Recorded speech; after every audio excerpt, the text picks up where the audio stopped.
जाऊन या मराठी मुलखाचा स्वाभिमान गमावता कामा नये. अशा वाघिणीचा त्यो छावा.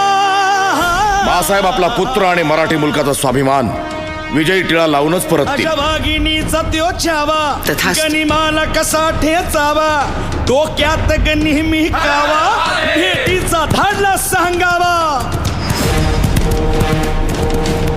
अन करील काही कल्पना युक्तीची हजी जी जी.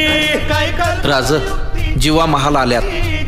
करील काय कल्पना युक्तीची हजी जी जी जी जी. या जीवा काय म्हणतोय खान? महाराज, खानाला तर खात्री पटली की आपण घाबरलात. छान, आम्हालाही हेच हवं होतं. महाराज, आजच्या भेटीचं काय करायचं? पंतांकडून निरोप धाडा, म्हणावा की आमची तब्येत जरा अस्वस्थ आहे, उद्या दुपारची वेळ ठरवा. जी, त्याला वाटू दे की भीतीपोटी आम्ही त्याला भेटायचं टाळतोय. जशी आहे. तीच तुम्ही आमच्या बरोबर चला जीवा, पंतांनाही बरोबर घ्या. शिव